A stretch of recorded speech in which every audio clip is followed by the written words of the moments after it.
ભલભલા ચમરબંધી જેમનું નામ સાંભળીને વિસ્તાર છોડીને ભાગી જતા હોય છે, જેમના નામની ધાક હોય એવા ગુંડાઓ એ નામ સાંભળતા જ ફફડી ઉઠતા કડક મિજાજી આઈપીએસ અધિકારીઓએ તેમના વિદાય સમારોહમાં આંખ ભીની થઈ ગઈ છે।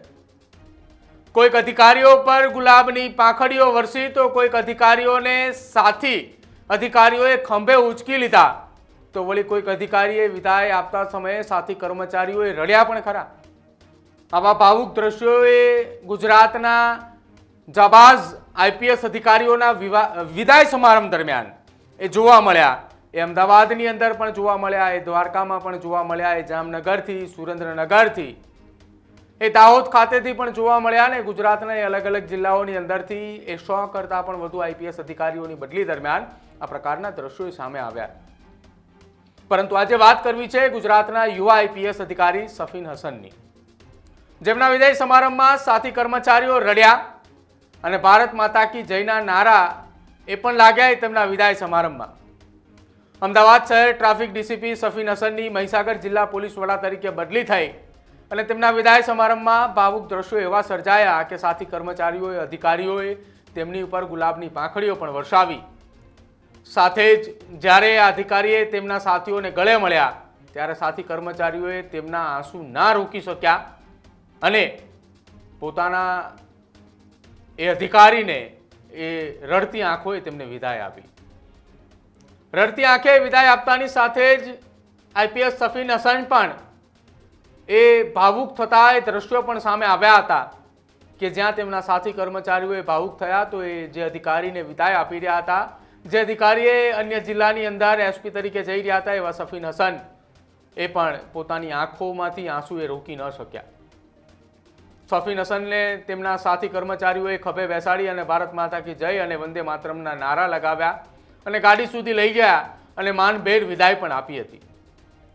જો કે આ તમામની વચ્ચે તેમના એ કેટલાક સાથી મિત્રોએ તેમના સોશિયલ મીડિયા પ્લેટફોર્મ પર પોસ્ટ લખીને મૂકી હતી અને પોસ્ટ વાંચતા પણ કેટલાક લોકો એ ભાવુક થતા પણ જોવા મળ્યા। જ્યારે પોસ્ટ મૂકવામાં આવી તો એ પોસ્ટની કમેન્ટ સેક્શનની અંદર પણ અનેક એવી કમેન્ટો સામે આવી કે અમદાવાદ શહેરની અંદર આવા ફરી એકવાર ટ્રાફિકના કોઈ અધિકારી કદાચ ન પણ આવે। આ કમેન્ટ સેક્શનની અંદર લખવામાં આવેલી એ પોસ્ટની અંદર જ્યારે વાંચ્યું ત્યારે અમને પણ થયું કે આ પોસ્ટ એ વાંચવા જેવી તો છે, જેમાં અમદાવાદ ટ્રાફિકની ડીસીપી તરીકે ફરજ બજાવતા સફીન હસનની ડિજિટલ ટીમની અંદર કે જે અમદાવાદ શહેરના લોકોને સોશિયલ મીડિયાના મારફતથી માહિતી આપતા હતા કે કયા વિસ્તારની અંદર કેટલો ટ્રાફિક છે, કેટલા વિસ્તારની અંદર કયા વિસ્તારની અંદર કયો રસ્તો કેટલા દિવસ સુધી બંધ રહેવાનો છે, એવા બે એ તેમના સાથી કર્મચારી વિક્રમસિંહ અને અરવિંદસિંહ આ બંને સોશિયલ મીડિયાના માધ્યમથી એક પોસ્ટ શેર કરી હતી ને તેમાં લખ્યું હતું કે ક્યારેક કેટલાક લોકોએ માત્ર એક પદ પર નથી રહેતા, તેઓ એક પ્રેરણા બનીને રહે છે, એક સંદેશ બનીને જાય છે અને આઈપીએસ સફીન હસન એવી જ એક અનોખી ઓળખ છે।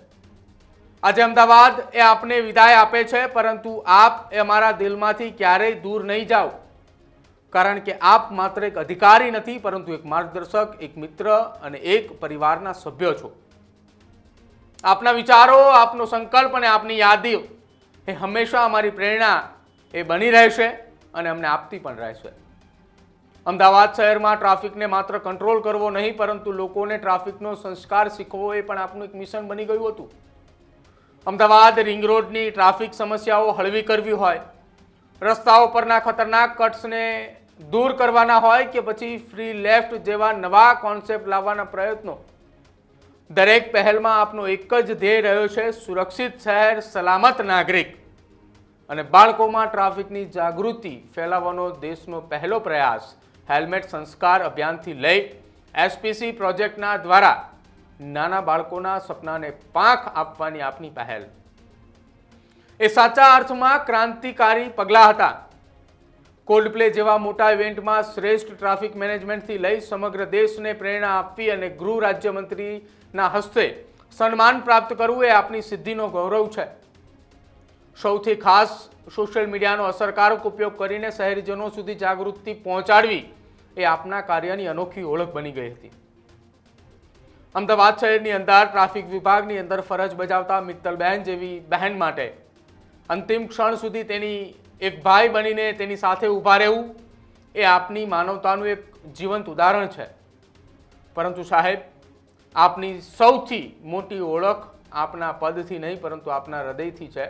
પોલીસ અધિકારી હોય કે સામાન્ય નાગરિક હોય, સૌના દુઃખમાં સહભાગી અને સૌના આનંદમાં ભાગીદાર મહીસાગર જિલ્લા પોલીસ વડા તરીકે આપનો સફર સફળતા અને સિદ્ધિઓથી ઉજ્જવળ બને તેવી હૃદયપૂર્વક શુભકામનાઓ એ આઈપીએસ સફીન હસનના એ સાથી બંને મિત્રો દ્વારા આપવામાં આવી છે.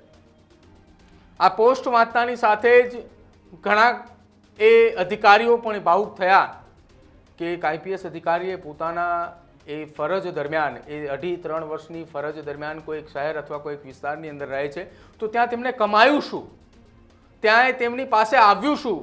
તો ત્યાં તેમની પાસે આવ્યું તેમના સાથી મિત્રોનો પ્રેમ, અને એ પ્રેમ થકી તેઓ આગળ પોતાના જીવનમાં કેવી રીતે આગળ વધે છે અને વર્ષો સુધી આ એક પળ એ યાદગાર રહે છે. એવી જ પળ અમદાવાદના ડીસીપી સફીન હસનની રહી કે જ્યાં તેમણે અમદાવાદ પૂર્વની અંદર અકસ્માતનો રેશિયો પણ ઘટાડ્યો. અકસ્માત જેવી જે ઘટનાઓ પર બને છે કે જ્યાં 1 મહિનાની અંદર 3 થી 4 વખત ઘટનાઓ બનતી હોય છે, એ જગ્યાઓ પર સીસીટીવી કેમેરાથી લઈ એ ઘટનાઓ પર અકસ્માત કેમ ઓછા થાય, કેમ બંધ થાય, એ પ્રકારના તેમના પ્રયત્નો. અમદાવાદ રિંગ રોડ ફરતે સતત વધતું જતું એ ટ્રાફિકને કેમ નિયંત્રણમાં લાવવું, આ તમામે તેમની કામગીરી એ અમદાવાદે વખાણી છે. અમદાવાદના લોકોએ એ ટ્રાફિક સમસ્યાઓથી દૂર થયા છે અને ખાસ અમદાવાદ શહેરના લોકો એ ટ્રાફિકના નિયમ નહીં પરંતુ ટ્રાફિકને એક સંસ્કાર રૂપી જીવતા થયા છે, એ માત્ર ને માત્ર આઈપીએસ સફીન હસનની કામગીરીને લઈ. તમારું શું માનવું છે? અમદાવાદ શહેરની અંદર છેલ્લા 3 વર્ષની અંદર અમદાવાદ પૂર્વની અંદર ટ્રાફિકની સમસ્યાઓનું જે નિરાકરણ આવ્યું છે, કે જે ટ્રાફિકની સમસ્યાઓમાં નિયંત્રણો આવ્યા છે, અકસ્માતોની સંખ્યા ઘટી છે, તેમની આ કામગીરીને લઈ એ ખાસ અમારા કમેન્ટ સેક્શનની અંદર જણાવજો. જોતા રહેજો ક્રાઇમ સ્ટોરી. નમસ્કાર.